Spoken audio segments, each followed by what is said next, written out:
Have you ever faced a terror in the sky that you couldn't even see? If you play War Thunder, you know the feeling. The scream of an engine you can't identify, a flash of a trace of fire from the darkness, and then click, your wing is gone. But this isn't just a video game nightmare.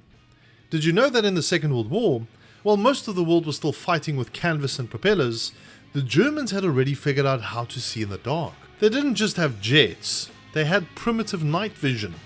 They had radar-guided sharks that could hunt you down when you couldn't even see the nose of your own plane. And the most terrifying part? One of them is still here, lurking in Johannesburg.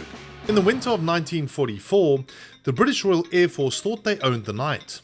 They had the Mosquito, a bomber made of wood, so fast and so light that nothing with the propeller could catch it. They called it the Wooden Wonder. They thought they were untouchable, but they were wrong. Because while they were flying their wooden planes, the Germans were building this. You are looking at Red 8, werknummer 110305. It isn't a replica, it isn't a restoration, this is the actual machine that hunted in the dark over Berlin. And it's not in a glass case in Washington or London, it's right here in Johannesburg, South Africa.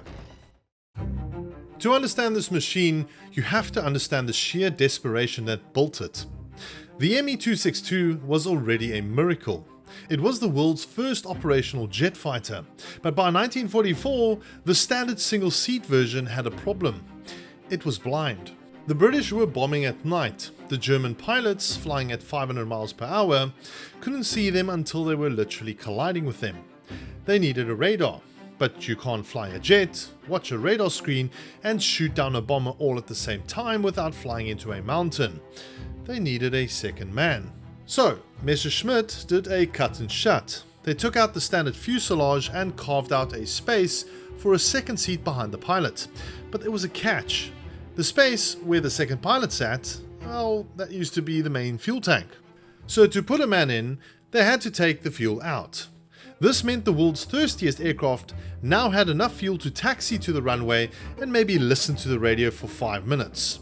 To fix that, they bolted 2 massive 300-litre drop tanks under the nose. Think about the physics of that. You have a sleek aerodynamic shark, and then you have 2 giant buckets of high explosive aviation fuel directly into the airflow. It was an aerodynamic disaster, but it worked. Then they added the nose jewelry, the FUG-218 Neptun radar.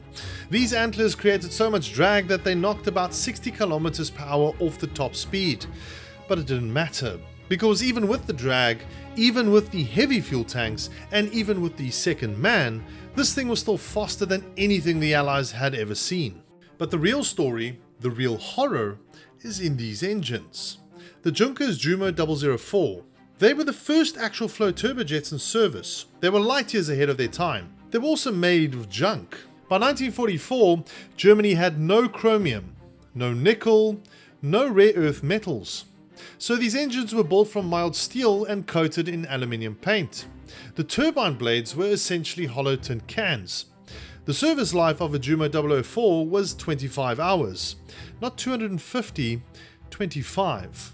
And they were temperamental.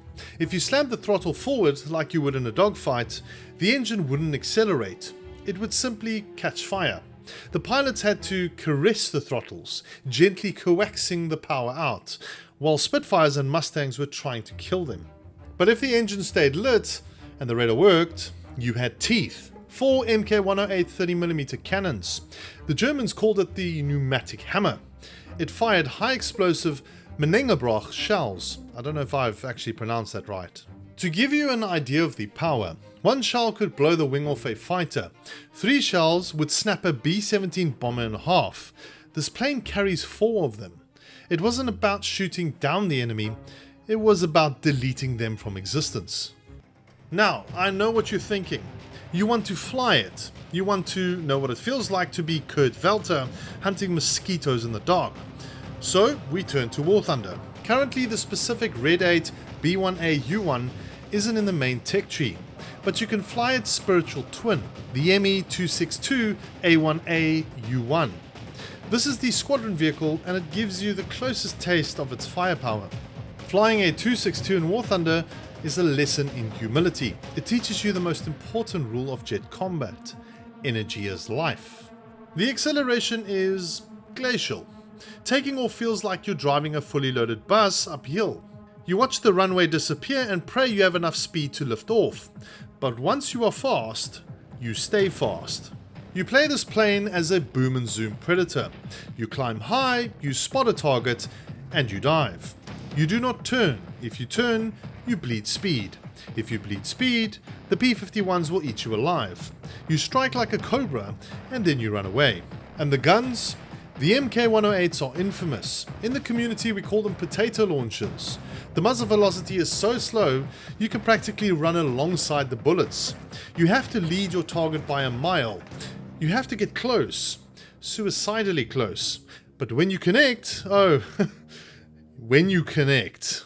War Thunder captures that thud, that feeling of heavy, cumbersome power. It's not an agile sports car, it's a muscle car with a bomb in the trunk. So how did this specific machine, Red 8, end up 8,000 miles away from Germany? It was part of Kommando Walter, 10 NJG 11. It surrendered at Schleswig in May 1945. The British took it. They painted RAF roundels all over the Luftwaffe crosses. You can actually still see the faint outline of the swastika on the tail if you look closely. They flew it to Farnborough, poked it, prodded it, and realized they couldn't afford to keep flying it.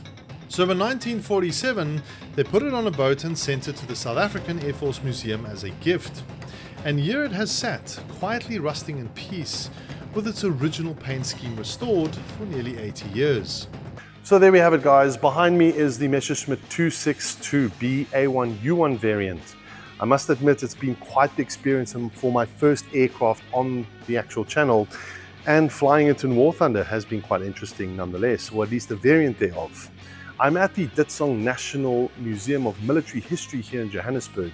If any of you ever pop by or are in the actual region, please pay this museum a visit. It is absolutely amazing, and I must recommend it. It is one of the top recommended museums to visit. Do check them out.